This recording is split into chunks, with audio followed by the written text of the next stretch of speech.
travail, même s'il n'arrive pas à sortir l'homme de la misère, lui garantit sa dignité. Fin de citation. Bonsoir et bienvenue, fidèles téléspectateurs de Petit Pas Grande Marche. Talent local mis en lumière, artisans valorisés.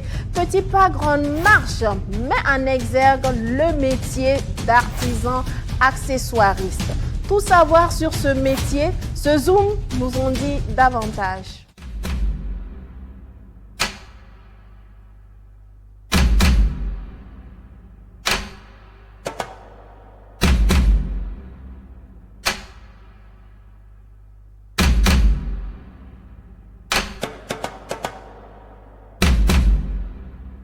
Je suis Angéline Urbaré, épouse Traoré, artisane accessoiriste. Alors, à la base, en fait, je suis pharmacienne de formation.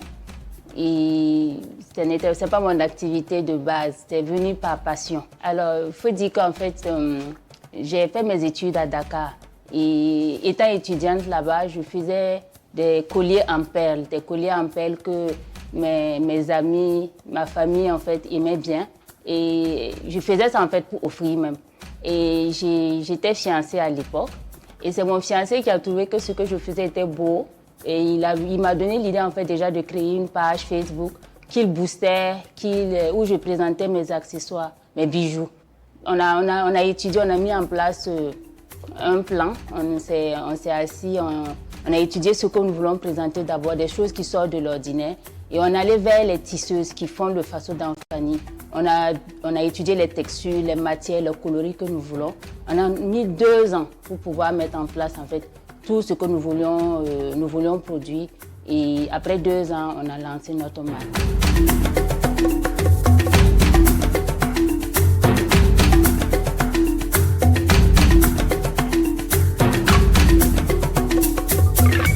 Alors, moi, je vais définir déjà l'accessoire. L'accessoire, en fait, c'est l'élément qui vient terminer la tenue. Donc, en fait, l'accessoiriste, c'est la personne qui conçoit et puis qui confectionne cet élément qui va venir terminer la tenue. Comment on devient un accessoiriste? Il faut pour cela avoir effectivement de la passion, mais également aujourd'hui se former auprès de personnes qui sont dans le métier. Vous en avez de différentes sortes et de différentes natures. Les parcours sont divers et variés parce que l'accessoire en lui-même concerne à la fois différents domaines, cordonnerie, maroquinerie, coiffure. Et aujourd'hui, il y a pas mal de modules de formation qui sont proposés par des professionnels qui sont dans le métier, mais également par des centres de formation, que ce soit au niveau national comme au niveau sous-régional. Nous-mêmes, Fenel Accessoires, travaillons à mettre en place des modules de formation que nous allons pouvoir proposer à des personnes qui ont envie de venir ou en tout cas d'embrasser ce métier-là. Même les coiffeuses, ce sont des formatrices en accessoires. Ceux qui font les bijoux, c'est des formatrices en accessoires. Ceux qui font les sacs, ou bien les maroquiniers même, ce sont des formateurs en accessoires. C'est comme je dis, l'accessoire en lui-même, c'est tout ce qui peut terminer la tenue. Donc, tout ce que nous portons qui peut terminer la tenue est un accessoire. J'ai envie de dire les bijoutiers, les cordonniers, ce sont tous des formateurs potentiels d'accessoires. Mais pour ce qui est des qualités requises, de notre parcours, une fois de plus, et de notre expérience, il faut beaucoup de rigueur. Il faut de la passion, il faut de la rigueur, il faut de la volonté, il faut de l'investissement personnel parce que quelquefois c'est très physique et quand on n'est pas bien préparé, on peut abandonner très rapidement.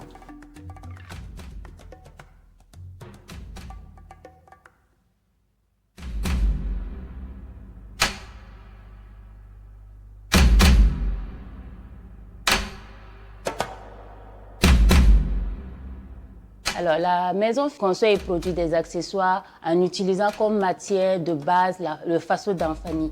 Alors, à côté, nous associons d'autres matières comme du bronze, de la corne, des perles. Et nous avons une large palette d'accessoires. Donc, pour les hommes, on a des cravates, des boutons de manchette, des ceintures, des porte-monnaies. Et pour les enfants, on a des sacs à dos, et on a des écharpes.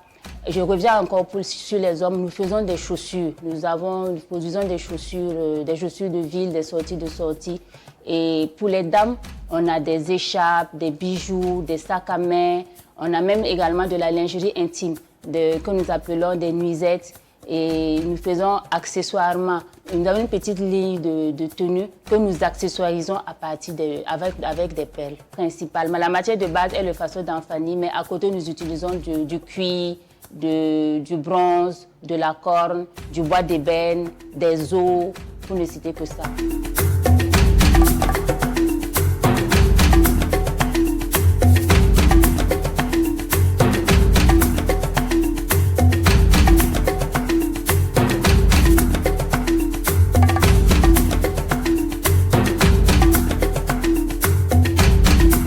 Le métier nourrit son homme pour ce qui est de l'artisan.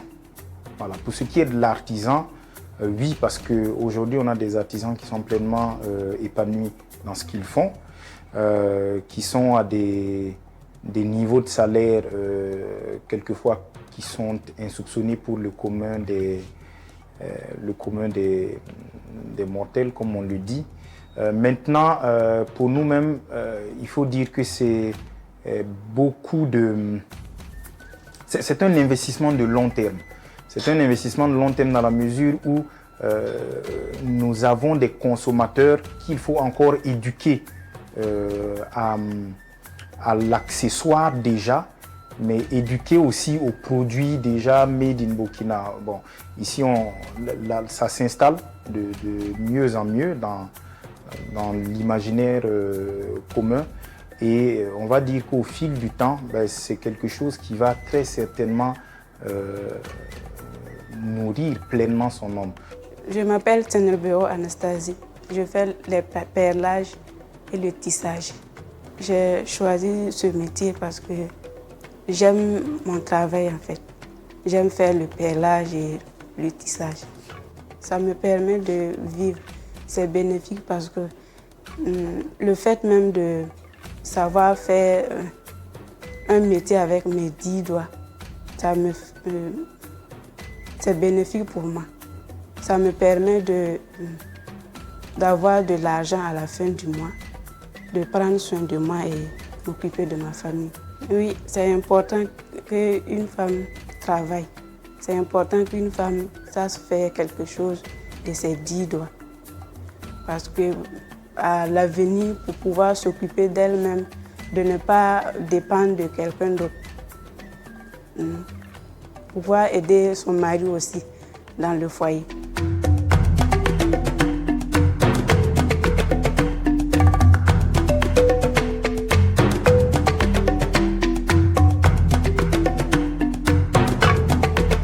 Le Made in Burkina peut largement concurrencer le produit importé en termes de qualité.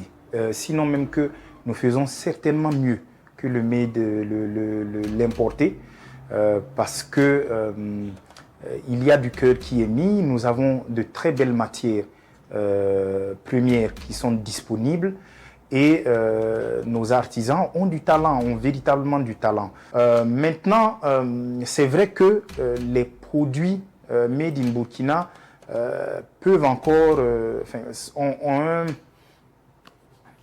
ont un coût quelquefois qui arrive difficilement à concurrencer l'importé parce que justement le made in Burkina est généralement du fait main et ça prend beaucoup de temps. Ce sont des pièces uniques, contrairement donc à l'importé qui est produit en série et produit donc à partir d'une machinerie assez complexe. Donc, alors, pour une personne qui veut se lancer dans le domaine de l'accessoire, il faut déjà avoir la passion de ce métier et également s'approcher des personnes qui sont dans le domaine pour pouvoir apprendre et allier en fait cette passion que l'on a à cette connaissance-là pour pouvoir se positionner comme un bon accessoiriste. Les métiers de l'artisanat aujourd'hui sont des métiers porteurs. C'est des métiers qui vont certainement, ou qui ont certainement en tout cas de l'avenir. Et il y a fort à parier que tous ceux qui mettront le pied là-dedans n'auront pas à le regretter dans quelques années.